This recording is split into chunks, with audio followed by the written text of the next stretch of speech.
2024 সালের 5ই আগস্টের বিপ্লবের মূল নায়ক, প্রকৃত নায়ক, 5ই আগস্ট বিপ্লবের মাস্টার মাইন্ড খ্যাত আমাদের দলের ভারপ্রাপ্ত চেয়ারম্যান দেশ নায়ক তারেক রহমানের পক্ষ থেকে আপনাদেরকে জানাচ্ছি সালাম, শুভেচ্ছা এবং অভিনন্দন। প্রিয় রূপসাবাসী, আমরা এমন একজন নেতার রাজনীতি করি যিনি বাংলাদেশের স্বাধীনতা ঘোষণা দিয়েছিলেন, যিনি নিজে অস্ত্র হাতে যুদ্ধ করে হানাদার পাকিস্তানি বাহিনীর বিরুদ্ধে অস্ত্র হাতে যুদ্ধ করে বাংলাদেশের স্বাধীনতার সূর্যকে ফিরিয়ে এনেছিল। সেই নেতা শহীদ রাষ্ট্রপতি জিয়াউর রহমানের রাজনীতি আমরা করি। প্রেসিডেন্ট জিয়াউর রহমান বাংলাদেশের সম্প্রীতির রাজনীতি শুরু করেছিলেন, আর তাই আমরা আজকে রূপসায় সম্প্রীতির সমাবেশ করছি। আমরা রূপসায় সমস্ত মানুষের ঐক্য চাই। বিএনপি হিংসার রাজনীতি করে না, তাই বিএনপি প্রতিহিংসায় বিশ্বাস করে না। বিএনপি জনগণের রাজনীতি করে, বিএনপি গণমানুষের রাজনীতি করে। বিএনপি কোনো প্রতিশোধ, প্রতিহিংসা বা হিংসার রাজনীতি করে না। অনেকে বলেছিলেন, বাংলাদেশের মাফিয়া নেত্রী বলেছিল যে তার সরকারের পতন হলে নাকি বাংলাদেশে তার লোকজনকে সবাই মেরে ফেলবে। কিন্তু আপনারা দেখেছেন 5ই আগস্টের পরে কেউ বলতে পারবেন না বিএনপির কোন নেতা প্রতিদ্বন্দ্বী কোনো প্রার্থীকে বা বিপরীত কোনো দলকে, বিশেষ করে পতিত শক্তিকে, পরাজিত শক্তিকে আমরা কোনো আক্রমণ করেছি এমন কোনো নজির দেখাতে পারবেন না।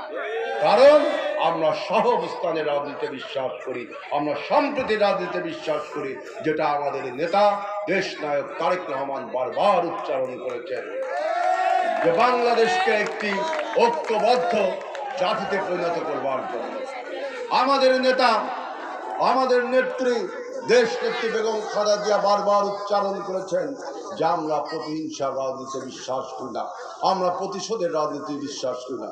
গত 17 বছর কি নির্মম অত্যাচার করা হয়েছে আমাদের বিএনপির নেতা কর্মীকে, আমাদের রূপসার সাধারণ মানুষকে, আমাদের এই খুলনা অঞ্চলের সাধারণ মানুষকে। গায়েবী মামলা দেওয়া হয়েছে, অযথা বাসপণে মামলা দেওয়া হয়েছে, অযথা মানুষের ঘর বাড়ি দখল করে নেওয়া হয়েছে, জমি সম্পত্তি দখল করে নেওয়া হয়েছে, মানুষকে ঘরে রাত্রে ঘুমাতে দেয়নি, বিভিন্নভাবে মামলায় হামলায় জর্জরিত করেছে। আমরা সব কিছু মোকাবেলা করেছি শুধু বাংলাদেশে গণতন্ত্র প্রতিষ্ঠার জন্য। আমরা সব কিছু মোকাবেলা করেছি রাজনৈতিকভাবে শুধুমাত্র রূপসায় শান্তি বিরাজ করবার জন্য, রূপসায় সম্প্রীতি বিরাজ করার জন্য। মনে রাখবেন, বিএনপি কোনো চাঁদাবাজের স্থান বিএনপিতে নেই, কোনো দখলবাজের স্থান বিএনপিতে নেই, কোনো সন্ত্রাসের স্থান বিএনপিতে নেই। বিএনপি কোনো সন্ত্রাস, চাঁদাবাজি, দখলবাজিতে বিশ্বাস করে না। সন্ত্রাস, চাঁদাবাজি, দখলবাজি এটা যা কিছু হয়েছে গত পতিত সরকার, পলায়নকারী সরকার, পতিত সরকার, ফ্যাসিবাদী সরকার, মাফিয়া সরকার করেছে। বিএনপি এই সমস্ত চাঁদাবাদী সন্ত্রাসীতে বিশ্বাস করে না। সুতরাং প্রশাসনের ভাইদের কাছে, যারা এখানে উপস্থিত আছেন, প্রশাসনের ভাইরা, গোয়েন্দা সংস্থার ভাইরা, আপনারা যারা রাষ্ট্রীয় প্রশাসনে বসে আছেন, আপনাদের কাছে আমার আবেদন থাকবে যে মনে রাখবেন, যে সন্ত্রাস করে, যে দখলবাজ করে, যে চাঁদাবাজ করে, সে কখনো বিএনপির কর্মী হতে পারে না। সুতরাং নিরপেক্ষ দৃষ্টিতে আইন অনুযায়ী আপনারা আমাদের প্রশাসন চালাবেন, যেন রূপসায় শান্তি, সমৃদ্ধির বাতাস প্রবাহিত হয়। রূপসায় যেন কোনো অন্যায়, অত্যাচার, নির্যাতনকে কোনোভাবেই কিন্তু বিএনপি বরদাস্ত করবে না। প্রশাসনের ভাইরা আপনারা সেই শান্তি, ন্যায় এবং নিষ্ঠা পালন করবার জন্য আপনারা সবসময় কাজ করবেন। আজকে আপনারা জানেন যে বাংলাদেশে গত 17 বছর আমরা ভোট দিতে পারিনি, ভোট দিয়ে আমাদের নেতা নির্বাচন করতে পারিনি। ভোটের সংস্কৃতিকে জাদুঘরে পাঠিয়ে দেওয়া হয়েছিল, ভোটের সংস্কৃতিতে জাদুঘরে পাঠিয়ে দেওয়া হয়েছিল। গত 17 বছর বিনা ভোটের নির্বাচন, রাতের নির্বাচন, আমির নির্বাচন, বিভিন্নভাবে আপনারা নির্বাচনকে কলুষিত করে বাংলাদেশের 12টা বাজিয়ে দিয়েছেন। বাংলাদেশের মানুষকে ভোট দিয়ে যে তৃপ্তি পাওয়া যায়, ভোট দেওয়ার যে সংস্কৃতি, সেটা ভুলিয়ে দিয়েছেন। আর তার জন্যই কিন্তু গত 17 বছর বাংলাদেশের সমস্ত মানুষ তারেক রহমানের নেতৃত্বে এবং খালেদা জিয়ার নেতৃত্বে আন্দোলন করেছে। সেই আন্দোলনের ফলে এই মাফিয়া সরকারের বিরুদ্ধে যে মনোভাব তৈরি হয়েছিল, যে প্রেক্ষাপট তৈরি হয়েছিল, তার উপর দাঁড়িয়ে আমাদের ছাত্র এবং জনতা একসঙ্গে এই ফ্যাসিবাদ বিরোধী আন্দোলনের উপসাগর টেনেছে। আর তার ফলে আমরা একটি অন্তর্বর্তীকালীন সরকার পেয়েছি। এই অন্তর্বর্তীকালীন সরকার ডক্টর ইউনূসের সরকার, আমাদের প্রাণের সরকার, আমাদের সমর্থিত সরকার, যে সরকারকে আমরা রক্ত দিয়ে তৈরি করেছি, যে সরকারকে আমরা সংগ্রাম করে তৈরি করেছি। আমরা হামলা, মামলা, নির্যাতনকে মোকাবেলা করে এই ডক্টর ইউনূস সরকারকে আমরা প্রতিষ্ঠিত করেছি। সুতরাং ইউনূস সরকারের বিরুদ্ধে যত রকম ষড়যন্ত্র হোক, সব ষড়যন্ত্র প্রতিহত করবার জন্য তারেক রহমানের নেতৃত্বে বিএনপি প্রস্তুত রয়েছে। সুতরাং আমরা এখনো লড়াইয়ের মাঠে রয়েছি, লড়াইয়ের ময়দানে আমরা এখনো রয়েছি।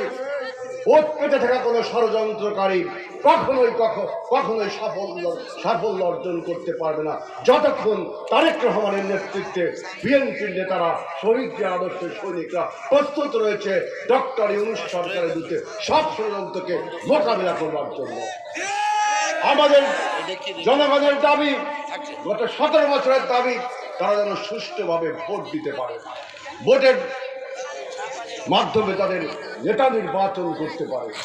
কিন্তু আমরা বিস্ময়ের সাথে লক্ষ্য করছি, আমরা আশ্চর্য হয়ে লক্ষ্য করছি যে এই ডক্টর ইউনূস সরকারের ভিতরে ঘাটতি মেরে বসে থাকা কিছু ষড়যন্ত্রকারী আমাদের গণতন্ত্রকে, আমাদের ভোটের অধিকারকে নিয়ে টালবাহানা খেলা শুরু করেছে। প্রশাসনের বিভিন্ন জায়গায় পতিত সরকারের, মাফিয়া সরকারের ষড়যন্ত্রকারীরা ওত পেতে বসে আছে। উপদেষ্টা পরিষদের বিভিন্ন জায়গায় এবং প্রশাসনের বিভিন্ন জায়গায় পার্শ্ববর্তী রাষ্ট্র ভারত, যেখানে মাফিয়া পালিয়ে গিয়েছে, যেখান থেকে মাফিয়া ষড়যন্ত্রের তীরগুলো আমাদের দেশের দিকে নিক্ষেপ করছে, সেখানের কিছু আতাতকারীরা, সেখানের কিছু গুপ্ত এজেন্টরা আমাদের এই সরকারে আমাদের এই প্রাণের সরকারে বিভিন্নভাবে লুকিয়ে রয়েছে। সুতরাং নির্বাচন নিয়ে যে টালবাহানা করা হচ্ছে, গণতন্ত্র নিয়ে টালবাহানা করা হচ্ছে, নির্বাচনকে বিলম্বিত করবার জন্য অনেক সংস্কার প্রস্তাবের কথা বর্তমান ইউনূস সরকারের উপদেষ্টাগণ বলছেন। আমরা স্পষ্ট করে বলতে চাই, বিএনপি বহুবার বলেছে যে 31 দফা সংস্কার প্রস্তাব আমরা দিয়েছি। কি কি সংস্কার করতে হবে বিএনপি তার নির্বাচনী ম্যানিফেস্টোয় লিখবে। 31 দফা সংস্কার প্রস্তাব শুধু বিএনপির একার না। এই সংস্কার প্রস্তাব এই ফ্যাসিবাদ বিরোধী লড়াইয়ে যারা জড়িত ছিল, যারা সম্পৃক্ত ছিল, সমস্ত দলকে নিয়ে আমরা এই 31 দফা সংস্কার দিয়েছিলাম। যে 31 দফা সংস্কার বাংলাদেশকে একটি নতুন বাংলাদেশ তৈরি করবে। আমাদের নেতা তারেক রহমান বলেছেন একটি জাতীয় সরকারের কথা। আমাদের নেতা তারেক রহমান বলেছেন যে আমরা পার্লামেন্টের 2টো কক্ষ সৃষ্টি করব। একটি নির্বাচনের মাধ্যমে পার্লামেন্টের নেতা নির্বাচিত হবে, আরেকটি বাংলাদেশের ইন্টেলেকচুয়াল সোসাইটি, সিভিল সমাজ, যারা রাজনীতিতে অংশগ্রহণ করতে পারে না কিন্তু তাদের মেধা এবং বুদ্ধিকে কাজে লাগিয়ে বাংলাদেশ সামনের দিকে এগিয়ে যাবে, সেই আরেকটি উচ্চ কক্ষ সভা। বাংলাদেশকে বিভিন্নভাবে পরিবর্তন করে নতুন ধারায় আমরা কথা বলতে চাই। তারেক রহমান বলেছেন যে সংস্কার মানে শুধু সংবিধানের কয়েকটা বাক্য লেখা বা কাগজের কিছু অক্ষর নয়। সংস্কার মানে মানুষের জীবন মানের উন্নয়ন। সংস্কার মানে মানুষ ক্ষুধার বিরুদ্ধে, ক্ষুধায় আর যন্ত্রণায় কাতর হবে না। সংস্কার মানে বাংলাদেশের আমাদের ছেলেমেয়েরা শিক্ষায় সুশিক্ষিত হবে। সংস্কার মানে বাংলাদেশে আর কখনো অগণতান্ত্রিক ব্যবস্থা, একটি স্বৈরাচারী ব্যবস্থা চালু হবে না। সংস্কার মানে বাংলাদেশের মানুষের জীবন মানের উন্নয়ন। কিন্তু আমরা বিস্ময়ের সাথে লক্ষ্য করছি বর্তমানে এই ডক্টর ইউনূস সরকারের বিভিন্ন উপদেষ্টারা সংস্কারের অনেকগুলো ফ্রন্ট খুলেছেন, অনেকগুলো শাখা প্রশাখা খুলেছেন। অন্তত পক্ষে 10টি শাখা প্রশাখা খুলেছেন সংস্কারের নামে। এই 10টি শাখার সংস্কার প্রস্তাব নাকি আপনারা 30 ডিসেম্বরের মধ্যে দিবেন। 30 ডিসেম্বরের পরে দিয়ে সেই সংস্কার প্রস্তাব যদি আপনারা বাস্তবায়ন করতে চান তাহলে কতদিন লাগবে? আর বাস্তবায়ন করার ম্যান্ডেট কি আপনাদের রয়েছে?